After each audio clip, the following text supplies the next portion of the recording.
பாரதி நிகழ்ச்சியோடு இணைந்திருக்கின்றோம். நிகழ்ச்சியில் அடுத்த பகுதியான பெண்ணாளுமை பகுதியூடாக இணைந்து கொள்ளப் போகின்றோம். ஆளுமை நிறைந்த பல பெண்மணிகளினை அடையாளப்படுத்திக் கொண்டிருக்கும் ஒரு பகுதியாக இந்த பெண்ணாளுமை பகுதியானது அமைந்துள்ளது. அதாவது எங்களுடைய சூழலில் வாழ்ந்து கொண்டிருக்கக்கூடிய பல பெண்கள் பல்வேறுபட்ட துறைகளிலும் சாதனைகளை படைத்துக் கொண்டுதான் இருக்கின்றார்கள். அப்படிப்பட்ட பெண்களுக்கு ஒரு அங்கீகாரத்தை வழங்கும் முகமாகவும் அவர்களை அடையாளப்படுத்திக் கொண்டிருக்கும் பக்கமாகவும் இந்த பெண்ணாளுமை பக்கமானது அமைந்துள்ளது. பல பெண்கள் பல்வேறுபட்ட சாதனைகளை எல்லாமே படித்துக் கொண்டிருக்கின்றார்கள் இன்றைய காலகட்டத்தில். ஆனால் அவர்களுடைய சாதனை பயணமானது சாதாரணமான ஒரு விடயமாகவே அமைந்திருக்காது. நிச்சயம் அவர்கள் பல்வேறுபட்ட கஷ்டங்கள், பல்வேறுபட்ட தடைகள் அனைத்தையுமே தகர்த்தெறிந்துதான் இந்த உயரத்திற்கு வந்திருப்பார்கள். எனவே அப்படி சாதனை படைத்த பல பெண்மணிகளுடைய நேர்காணலாக இருக்கக்கூடிய பகுதியே இந்த பெண்ணாளுமை பகுதியானது அமைந்துள்ளது. ஒவ்வொரு வாரமும் ஆளுமை படைத்த பெண்மணிகளுடைய நேர்காணலினை இந்த பகுதியின் மூலமாக உங்களுக்காக தந்து கொண்டிருக்கின்றோம். எனவே இந்த வாரமும் ஒரு ஆளுமை படைத்த பெண்மணியுடைய நேர்காணல் தான் உங்களுக்காக இருக்கின்றது. அந்த வகையில் இணைந்து கொள்ளலாம் பெண்ணாளுமை பகுதியூடாக.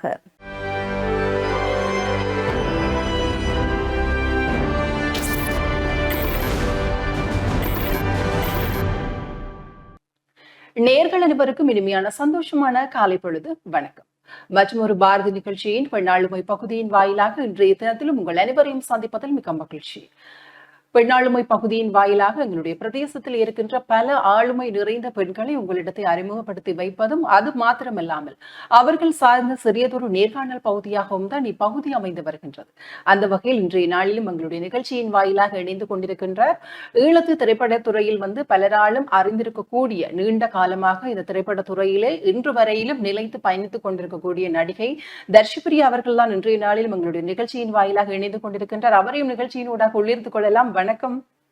வணக்கம். எப்படி இருக்கிறீங்க? நல்லா இருக்கிறேன். அதாவது நான் அறிமுகப்படுத்தி வைத்திருக்கிறேன், ஒரு சில வார்த்தைகளினூடாக அறிமுகப்படுத்தி வைத்திருக்கின்றேன்.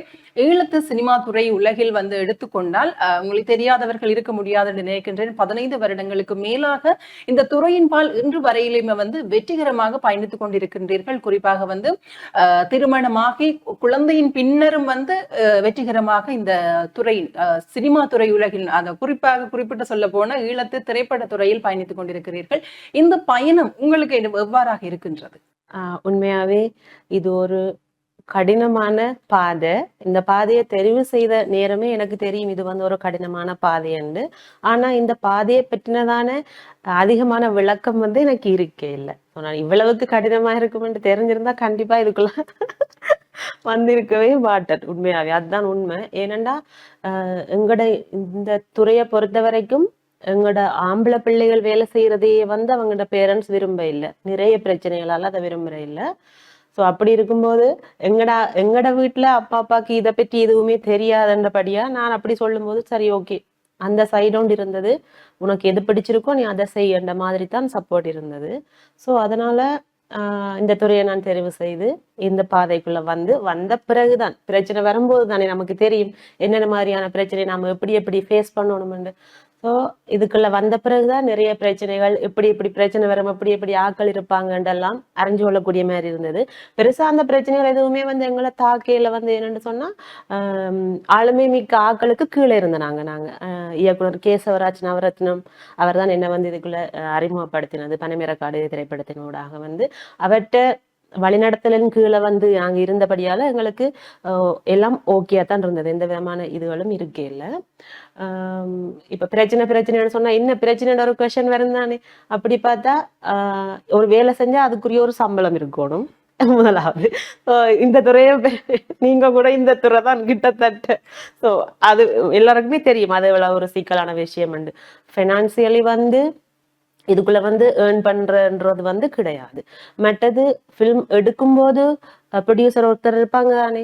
ஸோ அவங்க ஒழுங்கா ஃபில்ம் முடிகிற வரைக்குமே அந்த படத்தை முடிக்க மாட்டாங்க. ஒரு இன்ட்ரெஸ்ட்ல தொடங்கின பிறகு வர்ற பிரச்சனைகளால அவங்க இடையில நிப்பாட்டி அப்படி நிறைய ஃபில்ம்ஸ் நாங்க இடையில ஸ்டாப் பண்ணியிருக்கிறோம். ஒருவேளை அப்படி ஃபுல்லா முடிக்கிற ஃபிலிம்ஸையும் கூட ரிலீஸ் பண்ற டைம்ல பிரச்சனை வரும். இந்த மாதிரி நிறைய சவால்களை எதிர்கொண்டுதான் ஒரு படத்தை தியேட்டர்ல பார்க்கலாம். ஒரு சின்ன விஷயம் இல்லை. பொதுவா சொல்லணும்னா ஒரு கடினமான பாதை. பிடிச்சபடியால போய்கொண்டிருக்கு. என்னதான் கஷ்டமாக இருந்தாலுமே வந்து அது ஒரு பிடித்த துறை என்றது ஒரு காரணத்தால வந்து அந்த கஷ்டம் எல்லாத்தையுமே வந்து இலகுவில் எதிர்கொண்டு பயணித்துக் கொள்ளக்கூடிய மாதிரி இருக்கின்றது. குறிப்பாக வந்து நான் அடுத்ததாக கேட்க நினைத்த ஒரு கேள்வி வந்து, இந்த துறை சினிமா துறை பற்றி உங்களுக்கு முதலே வந்து ஆர்வம் இருந்ததா, அல்லது போனால் நீங்க இந்த துறைக்கு வந்ததன் பிறகு ஒவ்வொரு விடயங்களாக உங்கள் அனுபவத்தின் மூலமாக அல்லது நீங்கள் ஒவ்வொரு விடயமாக பார்த்து படித்து அதிலிருந்து புரிந்து அதன் பின்னர் ஆர்வம் அதிக அளவில் வந்ததா? இல்ல, உண்மையை சொல்லணுமெண்டா நான் வந்து வன்னியில இருந்தேன். நான் எனக்கு 7-8 வயசு வரைக்குமே நான் வன்னியில இருந்தேன். நான் எனக்கு சினிமாண்டா என்னன்றே தெரியாது, படமண்டா என்ன, சினிமாண்டா என்ன, இதெல்லாம் எதுவுமே எனக்கு தெரியாது. நாங்க அதுக்கு பிறகு 2002ல ஜெஃப்னாக்கு வந்துட்டோம். 2002ஆம் ஆண்டு நாங்க யாழ்ப்பாணத்துக்கு வந்துட்டோம். வந்த பிறகு பள்ளிக்கூடம் படிக்கிற டைம்ல வந்து அந்த டைம்ல தான் இந்த டிராமாஸ் அதுகளுக்கு போய் ஸ்டேஜ் டிராமாஸ் எல்லாம் செஞ்சு அதுல ஒரு இன்ட்ரெஸ்ட் இருக்குன்ற விஷயம் தெரிஞ்சது. அதோட எங்களோட அம்மம்மா வந்து அவ ஒரு நாட்டுக்கூத்து நெறிப்படுத்தி அதை ஒரு இயற்ற ஒரு ஆள் வந்து, ஸோ அந்த பிளட் அந்த அந்த ரத்தம் அது வந்து எங்கட அம்மாவுக்கு அம்மம்மாட இதுல சைட்ல எதுவுமே கிடையாது. அது அப்படியே தாவி குதிச்சு எனக்குள்ள வந்துட்டு. ஸோ எனக்கு அதுக்கு பிறகுதான் இன்ட்ரெஸ்ட் இருந்தது. எப்படி ஏரை கண்டெக்ட் பண்ணி இதுக்குள்ள உள்ள போறது அதெல்லாம் எதுவும் தெரியாது. இப்படியெல்லாம் ஒரு சந்தர்ப்பம் பெறமெண்டு உண்மையாவே நான் நினைக்கவும் இல்லை. நான் பள்ளிக்கூடம் படிச்சு கொண்டு இருந்த டைம்ல வந்து ஷூட்டிங் நடந்தது எங்களோட ஸ்கூல் கிரவுண்ட்ல. ஸோ கேசவராஜா சார் தான் அந்த டிரெக்டர், எனக்கு யாரையுமே தெரியாது. ஸோ படம் ஷூட் பண்றாங்கன்னு நாங்க அந்த மேல் ஜன்னலுக்குள்ளால 4-5 மேசையை வச்சு எட்டி ஏறி பார்த்தது. ஸோ அதுக்கு பிறகு அந்த டைம்லாம் எனக்கு தெரியுமா அப்ப இங்க படம் எடுக்கிறாங்க, எங்களுக்கும் இங்க அப்படி ஒரு துறை இருக்குது என்று சொல்லி அப்படியே கேசவராஜா சாராக்கள் ஃபேமிலி ஃப்ரெண்ட்ன்றதால இந்த துறைக்குள்ள வந்தது. நிச்சயமாக நீங்க கூறினது போல இப்போ ஒரு வார்த்தை ஒன்று சொல்லியிருந்தீங்க, இங்கேயும் திரைப்படம் எடுக்கிறாங்க, எங்கட நாட்டிலையும் இப்படி ஒரு துறை இருக்குன்னு சொல்லிட்டு வந்து இப்பதான் நிறைய பேரால வந்து அறிந்து கொள்ளக்கூடிய மாதிரி இருக்கு. நாங்கள் படிக்கின்ற காலத்திலேயே வந்து எங்களுடைய நாட்டில் வந்து இந்த சினிமா துறை இருக்கிறான்னு பார்த்தா குறிப்பாக சிங்கள அந்த சைட்ல வந்து எங்களுடைய சகோதர மொழியில வந்து நீண்ட காலமாக இந்த துறை வந்து வளர்ச்சி அடைந்து கொண்டிருக்கின்றது. தமிழ் துறையில் குறிப்பாக எங்களுடைய ஈழ பிரதேசத்திலே வந்து இந்த துறை இருக்குதான்னு பார்த்தோம்னால் இப்போ ஒரு அண்மைய காலங்களாகத்தான் வந்து அறியக்கூடிய மாதிரி இருக்கின்றது. குறிப்பாக போருக்கு பின்னரான காலத்தில் சொல்லலாம். போருக்கு முந்தைய காலத்திலும் இருந்தது, ஆனால் பலராலும் வந்து அறியப்படாத ஒரு இடத்தில் தான் வந்து இருந்தது எங்களுடைய துறை.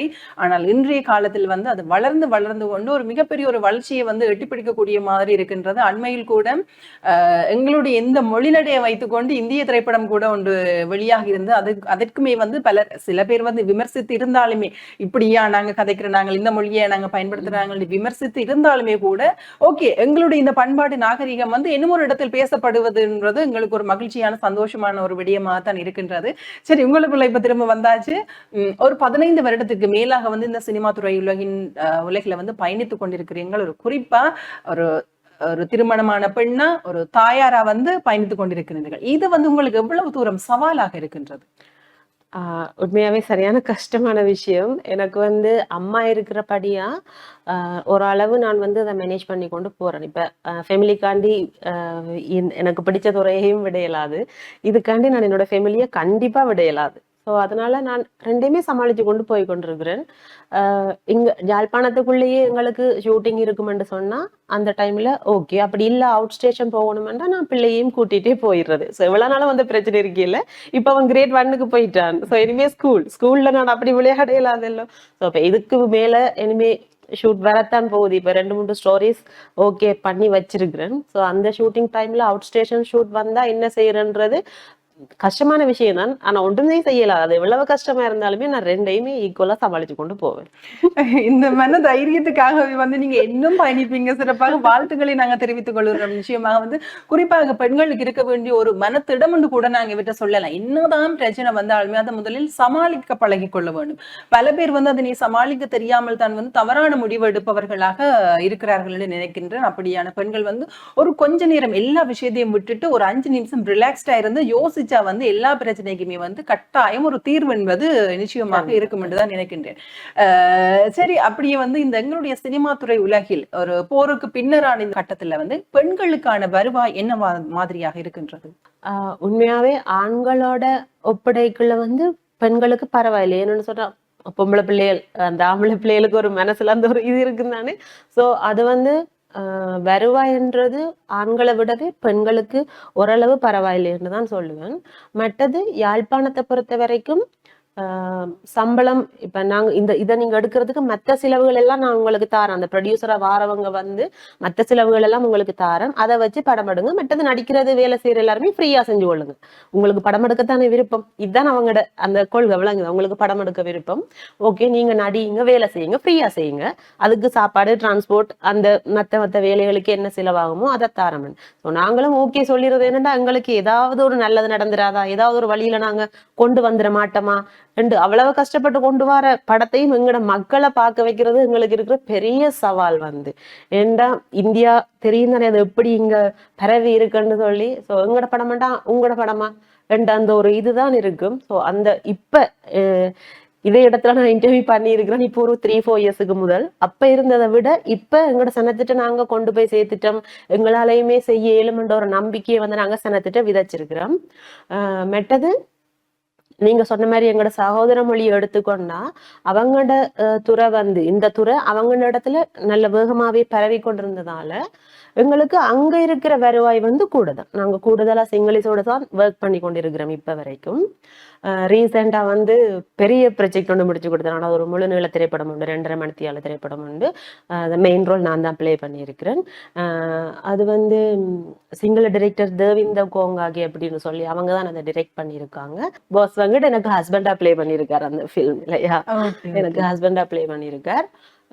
எப்படின்னா சிங்கள இண்டஸ்ட்ரியில வந்து நீங்க கேட்ட மாதிரி வருவாய்ன்றது எங்களோட தமிழ் துறையை விட சிங்கள இண்டஸ்ட்ரியில நாங்க ஒர்க் பண்ணும்போது எங்களுக்கு கொஞ்சம் அதிகமாவே இருக்கு. அது ஏன் வந்து எங்களுடைய தமிழ் துறை உலகில வருது இல்ல, அதுக்கான காரணம் என்னது?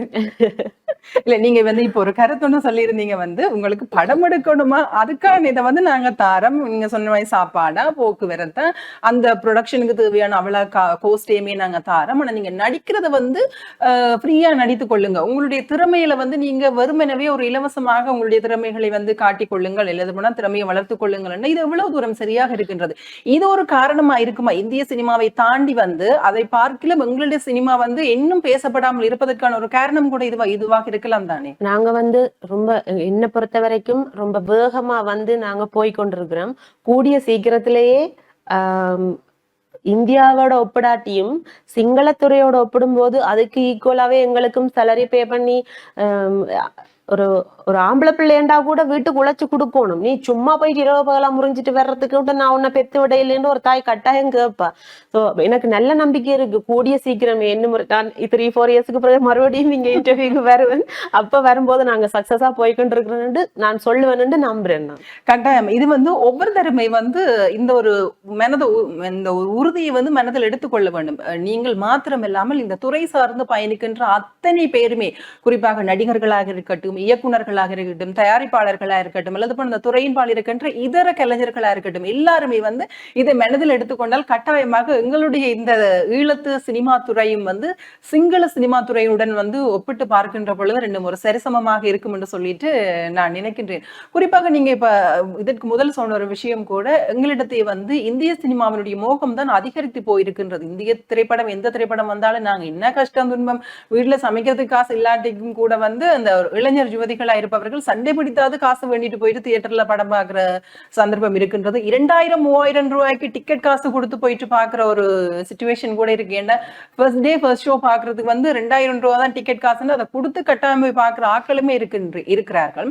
ஆனால் எங்களுடைய நாட்டு படைப்புகளை வந்து நாங்கள் அவர்களிட்ட போயிட்டு திரும்ப திரும்ப திரும்ப திரும்ப சொல்லுவோம், இந்த படம் இத்தனாம் தேதி இந்த இடத்துல வந்து ரிலீஸ் பண்றோம், போயிட்டு பாருங்கன்னு நாங்கள் போயிட்டு அவர்களிடத்தை விற்க வேண்டிய ஒரு சூழ்நிலை தான் வந்து இருக்கின்றது. இதை நீங்க ஒரு கலைஞரை எவ்வாறாக பாக்குறீங்க? என்ன கேட்டீங்கன்னா, இப்போ ஒரு 5 வருஷம் 10 வருஷம், அதாவது நான் 15 வருஷமா இருக்கிறபடியா ஆரம்பத்துல எங்களுக்கு 0 தான்.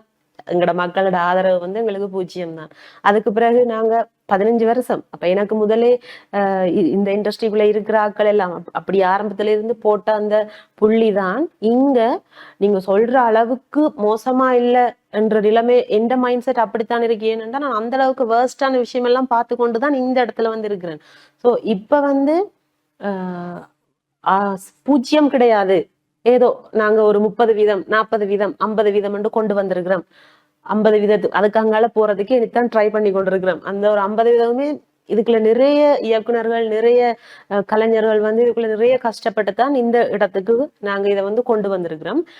மக்களோட ஆதரவு, மக்களையும் குறை சொல்லவும் மேலாத ஏன்னு சொன்னா அந்த குவாலிட்டி இல்ல என்ற மாதிரி முடிச்சிருவாங்க. விளங்குது? அந்த அந்த ஒரு அந்த ஒரு குவாலிட்டியா இல்ல இலங்கை படம், யாழ்ப்பாண படம் என்ற அந்த ஒரு இது இருந்தது. இப்ப அதெல்லாத்தையும் அடிச்சு உடைச்சு கொண்டு நிறைய நல்ல படங்கள் வந்து வெளிவர காத்திருக்கு. நான் ப்ரிவியூ பாக்குறதுக்கு என்ன கூப்பிடுவாங்க. ஸோ நான் அது வந்து தனியே தான் பார்க்கலாம். ஒரு 5-6 பேர் தான் இருப்போம். ஸோ அப்படி நான் பார்த்த 2-3 படங்களை வச்சு சொல்றேன். இந்தியா சினிமாவே அடிக்கிற அளவுக்கான நல்ல திரைப்படங்கள் வந்து எங்கட தியேட்டர்ல வந்து ரிலீஸ் ஆக போகுது. கண்டிப்பா எல்லாருமே நல்லா பார்த்து அதுக்கு ஆதரவு கொடுப்பாங்கன்னு நான் முழுமையா நம்புறேன். கட்டாயம் ஆதரவுன்றது ஒரு முக்கியமான விஷயம் என்று நான் நினைக்கிறேன். ஏனென்றா எங்களுக்கான ஆதரவை எங்களை சூழ உள்ள மக்கள் வந்து கொடுக்கின்ற பொழுதுதான் வந்து நாங்களும் உயர வரலாம். நீங்க சொன்னது போல வந்து குறிப்பாக எங்களுடைய இந்த சினிமா துறையை எடுத்துக்கொண்டோமானால் வந்து ஷார்ட் பிலிமுக்கு நிறைய ஆதரவு இருக்கின்றது. நிறைய மக்கள் ஆதரவு கொடுக்கிறார்கள். யூடியூப் தளத்துல வெளிவர ஷார்ட் பிலிம்ஸ் வந்து நல்லா இருக்கிறது. நீங்க சொன்னது போல வந்து அந்த குவாலிட்டி வந்து அங்கே காணக்கூடிய மாதிரி இருக்கின்றது. அவர்களுக்கும் கை கொடுத்து நாங்கள் தூக்கி விடுகின்ற பொழுது அதுவுமே வந்து ஒரு ஈழத்து ஒரு முழுநீள திரைப்படத்தை உருவாக்குவதற்கான ஒரு படியாக இருக்கும் என்று நினைக்கின்றேன். குறிப்பாக வந்து இந்த ஒரு கேள்வி வந்து எனக்குள்ள இருக்கின்றது, கேட்கலாமா தெரியவில்லை. எல்லா இடத்துலயுமே சீனியர் ஜூனியர் ஒரு பிரச்சனையோடு இருக்கும். நீ இப்ப வந்த நீ இவ்வளவு தான் செய்யணும், இதுக்கு பிறகு நீ ஒன்றும் செய்யக்கூடாதுன்ற மாதிரிக்கு வந்து நிறைய எல்லா தொழில் துறையிலையும் இருக்குது. அந்த ஒரு பாரபட்சம் சினிமா துறை உலகிலும் இருக்குதா? இல்ல, நான் இப்ப வரைக்கும் அப்படி ஒரு விஷயத்த ஃபேஸ் பண்ண இல்ல. ஏன்னா எனக்கு பிறகு வந்தவங்களை பார்த்து நான் அப்படி பிஹேவ் பண்ண மாட்டேன். நீ எனக்கு பிறகு வந்த நீ அல்லது நீ யார் எனக்கு சொல்றதுக்கான அந்த ஒரு மைண்ட் செட், அது என்னவோ தெரியாது. அம்மா வளர்த்த வளர்ப்பு எனக்கு அப்படி ஒரு பொறாமையோ அப்படி ஒரு குணமும் வராது. சரியான சிம்பிள். அது இப்போ ஒரு ஷார்ட் பிலிம் நடிச்ச ஒரு பிள்ளையா இருந்தா கூட நான் அதை கூப்பிட்டு வச்சு எனக்கு பக்கத்துல உட்கார வச்சு நல்ல மாதிரி தான் கதைப்பேன். ஸோ என்னையும் ஒரு தரம் அப்படி ட்ரீட் பண்ண இல்லை இது வரைக்கும். ஏன்னா எனக்குள்ளேயே ஒரு மைண்ட் செட் இருக்கும். அப்படி இருந்தா நான் ஒரு நாள் என்ன குறைவா நினைக்க மாட்டேன். நான் ஒட்டு நாளுமே என்னையே குறைவா நினைக்கிற பர்சன் கிடையாது. சோ எந்த மைண்ட் செட்ல அது எப்படி என்னட்ட எது இருந்துச்சோ இல்லையோ அப்பல இருந்தே நான் அப்படித்தான். என்ன பெரிய இடத்துல வச்சுதான் நான் பார்ப்பேன். அதனால எனக்கு முன்னால எவ்வளவு பெரிய ஆளா இருந்தாலும் எனக்கு ஐ டோன்ட் கேர். ஸோ அதே மாதிரி எனக்கு கீழே இருக்கிறவங்களையும் நான் வந்து நீ கீழே இருக்கிற ஒரு மைண்ட் செட்டுக்கும் கொண்டு போக மாட்டேன். அதுவும் இல்லை இதுவும் இல்லை. எனக்கு ஒரு என்ன தாழ்த்தவும் மாட்டேன்.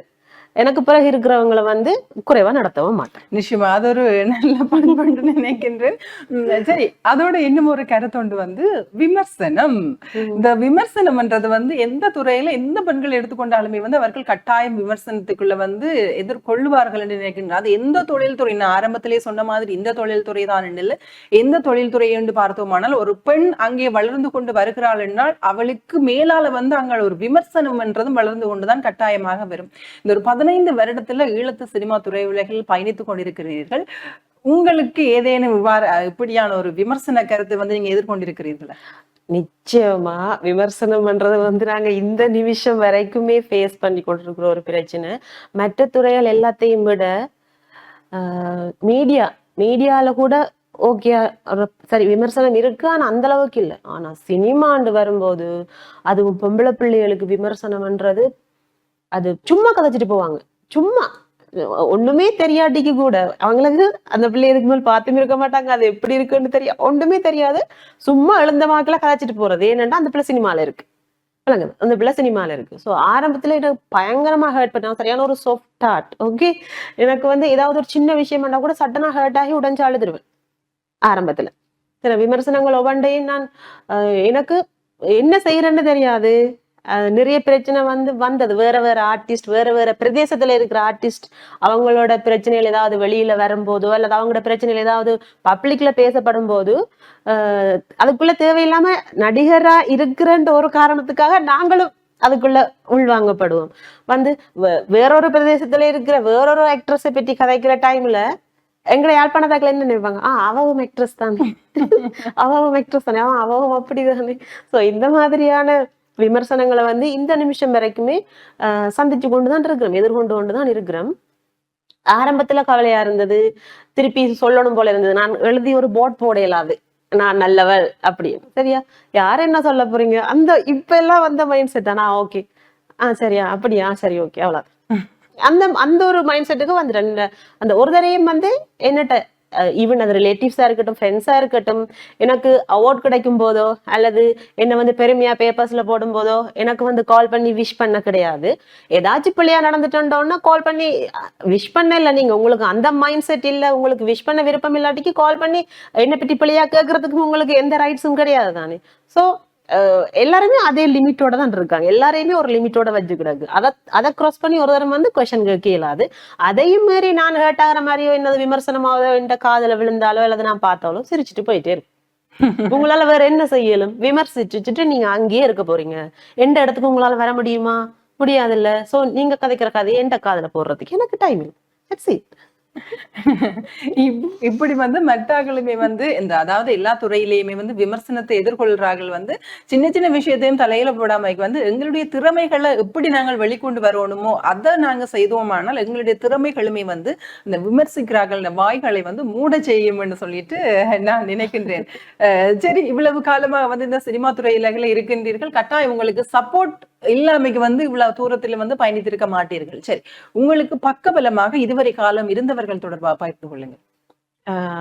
முதலாவதே அம்மா தான். ஃபேமிலியோட சப்போர்ட் இல்லைன்னா, ஏனெண்டா நான் இந்த துறைக்குள்ள வரும்போது எனக்கு 18-19 வயசு தான் நான் இந்த துறைக்குள்ள வரும்போது. ஸோ அந்த டைம்ல வந்து அம்மா மட்டும்தான் சப்போர்ட் பண்ணலாம். ஏனெண்டா அம்மா வந்து ஓகே சொல்லி இருக்காட்டிக்கு இதுக்குள்ள நான் பயணிச்சிருக்கல. அது என்னன்னா, நான் நிறைய சகோதரங்களோட பிறந்த நான் அம்மா அதான் யோசிப்பா. ஆனா அம்மா என்னல வச்ச நம்பிக்கை தான் என்ன வந்து இந்த துறைக்குள்ள போறதுக்கு அனுமதிச்சது. ஏன்னு சொன்னா அந்த எங்க அம்மா அடிக்கடி சொல்ற ஒரு வசனம், முதல் கோணினா முற்றும் கோணும்.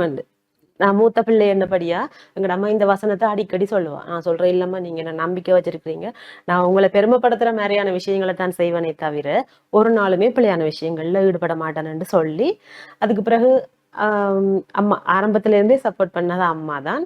அதுக்கு பிறகு ஹஸ்பண்ட் வெட்டிங் பண்ணும்போது சொல்லிதான் வெட்டிங் பண்ணேன். ஆக்டிங் வந்து எனக்கு ஸ்டாப் பண்ண முடியாது, சரி பாபா கிடைச்ச பிறகு பார்க்கலாம் அப்படின்னு சொல்லிதான் சொல்லி வெட்டிங் பண்ண பிறகு மேக் பண்ணான். பாபா வயிற்றுல 3 months இருக்கிற வரைக்கும் ஷூட்டிங்ல தான் இருந்தேன். 3 monthsக்கு பிறகு ஸ்டாப் பண்ணி அதுக்கு பிறகு பாபாவுக்கு 6 months 9 months ஆகுற வரைக்கும் நான் ஆக்ட் பண்ணல. என்ன ஓகே இதோட விட்டுருவோம், எனக்கு இருந்த மைண்ட் செட் அதான், ஓகே நம்ம இதோட விட்டுருவோம், இப்படியே இனிமே பிள்ளையோட ஃபேமிலியோட இருந்துருவோம் என்ற ஒரு மைண்ட் செட்ல தான் இருந்தது. அதங்க நானே வேணாமென்றாலும் உண்மை கதையுண்டு, நானே வேணாமென்று மனசுடைஞ்சு வெறுத்து போனாலும் இந்த துறை வந்து என்ன விட இல்லை, வலுக்கட்டாயமா என்ன இழுத்து உள்ள போட்டது இந்த துறை. அதோடதான் டிசைட் பண்ண, ஓகே நம்ம லைஃப் வரைக்கும் இதுதான் போல, என்ன செஞ்ச ஒர்க் பண்றோம் அதெல்லாம் வேற விஷயம், பிசினஸ் செய்யறோம் அதெல்லாம் வேற விஷயம், பிடிச்சிருக்குல்ல சோ போயிட்டு செஞ்சுட்டு இரு. ஸோ அதுக்கு பிறகு ஹஸ்பண்ட் வெட்டிங் பண்ண பிறகும் ஓகேன்னு சொல்லி என்ன ஆக்ட் பண்ண விட்டது. அப்ப பாபாலாம் சின்னால் தானே, அம்மாவையும் பாபாவையும் தூக்கி கார்ல போட்டுட்டு லொகேஷனுக்கு போயிடுவோம். ஸோ அந்த மாதிரி. அதுக்கு பிறகு ஃப்ரெண்ட்ஸுமே ஃப்ரெண்ட்ஸை பத்தியே கட்டாயம் சொல்லணும். ஏன்னாண்டா நிறைய விமர்சனங்கள் வர்ற டைம்ல எப்படி என்னோட ஃபேமிலியும் என்னோட ரிலேஷன்ஸும் பாதிக்கப்படுவாங்களோ அது மாதிரியே என்னோட ஃப்ரெண்டும் பாதிக்கப்படுவாங்க. ஏன்னாண்டா உண்ட ஃப்ரெண்டை சொல்லு நீ யாருன்னு சொல்லுவோம்ன்ற ஒரு வசனம் இருக்கு. ஸோ அந்த பிரச்சனைகள் வந்த டைம்ல நீங்க கொஞ்சம் பின்னுக்கு போய் பாத்தீங்கன்னா தெரியும், அந்த வேற பிரதேசத்து ஆக்களிட அந்த பிரச்சனை வந்த டைம்ல என் ஃப்ரெண்ட் கால் பண்ணி அதால அவங்களோட ஃபேமிலிக்கும் பிரச்சனை வரும். இப்ப ஃப்ரெண்டா விளங்குதா உங்களுக்கு, நீங்க சும்மா விமர்சிச்சுட்டு போலாம் மாதிரியாவது, அது எவ்வளவு பேரை பாதிக்கும்ன்றது வந்து ஒருத்தருக்கும் தெரியாது, சும்மா கதைச்சிட்டு போயிடுவாங்க. அது சும்மா ஒரு விஷயமா தான் இருக்கும், விளங்குதா உங்களுக்கு. சோ அப்படி என் ஃப்ரெண்ட் போன் பண்ணி என்னடி இப்படியாச்சு இப்படி சொல்றாங்க, அது இதை நாங்க சரி விடடி என்ன செய்யறது. அப்ப அந்த டைம்ல நான் உடைஞ்சு போயிருந்த டைம்ல எல்லாம் எனக்கு ஸ்கூல் ஃப்ரெண்ட்ஸ் தான். ஸோ இப்போ வரைக்குமே நாங்க ஸ்கூல் ஃப்ரெண்ட்ஸா தான் இருக்கோம். இத்தனை வருஷமாவே நாங்க ஃப்ரெண்ட்ஸா தான் இருக்கோம், ஒரு பிரச்சனையுமே இல்லை. ஸோ அந்த ஒரு 3-4 ஃப்ரெண்ட்ஸ் தான் என்ன சுத்தி இருப்பாங்க. பாக்குறதுக்கு நல்ல ஜொலியா இருப்பேன், எல்லாரோடையும் கதைப்பேன். ஃப்ரெண்ட்ஸ் அந்த வட்டத்துக்குள்ள யாரையும் கொண்டுட்டு வர மாட்டேன், ஏன்னாண்டா நிறைய முதுகுல குத்து வாங்கி இருக்கு. ஸோ அதனால யாரையுமே நம்புறே இல்லை, என்னண்டாலும் ஃபேமிலி ஃப்ரெண்ட்ஸ் அவ்வளவுதான். ஸோ அதை தாண்டி இந்த துறைக்குள்ள ஆதரவு எனக்கு சப்போர்ட் பண்றேன்னா கேசவராஜா சாரை கண்டிப்பா சொல்லி ஆகணும். மற்ற துஷி, விமல் ராஜ் அண்ணா, அப்படி ஜோனி, என் ஃப்ரெண்ட்ஸ் ஜோனி ஃபீல்டுல ஃப்ரெண்ட்ஸா இருக்கிறேன்டா, ஜோனி ஜெராட் அந்த மாதிரி. ஸோ அப்படியே சொல்லிட்டு போகலாம். ஒரு 10 பேர் ஒரு தெரிஞ்செடுத்து சொல்லலாம் இந்த துறைக்குள்ள நான் இப்ப வரைக்குமே தொடர்பில் இருக்கிறார்கள் என்று சொல்லி. மத்தபடி ஒர்க் பண்ணனா அதோட அவங்களுக்கும் எனக்கும் இந்த சம்பந்தமும் இல்ல. அவ்வளவுதான். ஒரு ப்ராஜெக்ட் வந்து ஸ்டார்ட் பண்ணி அது முடியற வரைக்கும் தான், அதுக்கு பிறகு வந்து தொடர்பு இல்ல மாதிரி. இருந்தாலுமே வந்து ஒரு சில குறிப்பிட்ட நபர்கள் தான் வந்து காலகாலத்துக்குமே வந்து எங்களோட கூட இருப்பார்கள், எங்களுடைய இன்பம் துன்பம் எல்லாத்துலயுமே வந்து பங்கெடுப்பவர்கள் அவர்களாக இருப்பார்கள். அது உங்களுக்கு மிகப்பெரிய ஒரு சப்போர்ட் இந்த துறையில வந்து இவ்வளவு தூரத்துக்கு வந்து பயணிக்கிறதுக்கு. இன்னும் உங்களுடைய சேவை, உங்களுடைய இந்த திறமை வந்து அது சொல்லுவார்கள், உன்னுடைய இந்த திறமை இதுக்கு வந்து தேவை இந்த மாதிரி வந்து நீங்க பயணித்துக் கொண்டிருங்கள். வாழ்த்துக்கள். எந்த ஒரு கஷ்டமான விஷயமோ அல்லது போனாலும் சவாலான விஷயமோ அல்லது போன விமர்சனமா வந்தாலும் கூட அதனை இலகுவில எதிர்கொண்டு வந்து உங்களை நீங்களா வந்து வைத்திருக்கிறது கொஞ்சம் முயற்சி செய்தா இன்னும் சிறப்பாக இருக்கும்னு நினைக்கின்றேன். அதே மாதிரிக்கு வந்து நிறைய பெண்கள் வந்து இன்றைய காலத்தில் இந்த வளர்ந்து வருகின்ற பிள்ளைகள் நிறைய திறமைகள், நிறைய கலைகள், நிறைய ஆற்றல்களை வந்து தங்களுக்குள்ளே வைத்திருக்கிறார்கள். ஆனால் ஒரு பயம், வீட்டுல வந்து போயிட்டு சொன்னா எனக்கு இந்த சினி ஃபீல்டுக்குள்ள போறதுக்கு விருப்பமா இருக்குது, இல்லாட்டி நான் இந்த சினி ஃபீல்டுல போறேன்னு சொன்னா வந்து பயத்திலேயே நிறைய பேர் வந்து முடங்கி போயிருக்கிறார்கள். அப்படி இருக்கிற பெண்களுக்கு உங்களுடைய அறிவுரைகள் என்னவாக இருக்கும்? இல்ல அது வந்து பேரண்ட்ஸ்லயுமே பிழை இல்ல. ஏனென்றா நம்ம நம்ம விதம் அந்த மாதிரி, வேற ஒன்றும் இல்ல. கட்டாயமா பயப்படுவாங்க. ஆனா பேரண்ட்ஸுக்கு முதலாவது நாங்க புரிய வைக்கணும். அதே மாதிரி இப்ப நான் அவங்களுக்கு அட்வைஸ் பண்றதுக்கு முதல் இந்த துறைக்குள்ள இருக்கிற புதுசா வந்திருக்கிற இந்த துறைக்குள்ள போய்கொண்டிருக்கிற பெண்களுக்கு சொல்ற விஷயம், நாங்க முன்மாதிரியா இருந்தா மட்டும்தான் பேரண்ட்ஸ் வந்து மத்த பொம்பளை பிள்ளைகளை இதுக்குள்ள போறதுக்கு விடுவாங்க. விளங்குதா? நம்மளை பார்த்துதான் சரி ஓகே நீங்க போங்க அது மாதிரி என்று சொல்லி பேரண்ட்ஸ் தருவாங்க. சோ அந்த புதுசா வர்ற பிள்ளைகளுக்கு அதுகள் வாரத்துக்கு முதலாவது நம்மளை பாக்குதுகள் நாங்க என்ன செஞ்சுட்டு இருக்கோம்னு. சோ நம்ம இருக்கிற நாம ஒழுங்கா இருந்து அந்த பிள்ளைகளுக்கு ஒரு முன்மாதிரியா இருந்தாலே போதும். அந்த பேரண்ட்ஸ் வந்து அந்த பிள்ளைகளோட ஆசையை புரிஞ்சு கொண்டு விடுவாங்க. எல்லாத்தையும் குட்டி போட்டு கல்யாணம் கட்டி அனுப்பிடுவாங்க. நன்றி மிஸ். இன்றைய நாள்ல வந்து கலந்து கொண்டு நிறைய விஷயங்களை வந்து ஷேர் பண்ணிருக்கிறீங்க. அது உங்கள் சார்ந்ததா இருக்கட்டும், உங்களுடைய இந்த துறை சார்ந்ததா இருக்கட்டும், இந்த துறையில வந்து இனி வரப்போற இந்த எதிர்கால சந்ததிக்குமே வந்து நிறைய விஷயங்களை ஷேர் பண்ணிருக்கிறீங்க. அதுக்குமே நாங்களும் எங்களுடைய நிகழ்ச்சியின் சார்பில் வந்து நன்றிகளையும் வாழ்த்துக்களையும் தெரிவித்துக் கொள்கின்றோம். அதோட சேர்ந்து உங்களுடைய இந்த பயணம் இன்னும் தொடர வேண்டும். அதற்கும் நிகழ்ச்சியின் சார்பில் வந்து நாங்களும் வாழ்த்துக்களையும் தெரிவித்துக் கொள்கின்றோம். நன்றி. நல்லது நேயர்களே, மற்றொரு நிகழ்ச்சியின் வாயிலாக உங்கள் அனைவரையும் சந்திக்கும் வரையில் இன்றைய நாள் இந்த நிகழ்ச்சியில் இருந்து விடைபெற்று செல்லும் நான் ரோகிணி அருந்தவ செல்வம். நன்றி நேயர்களே.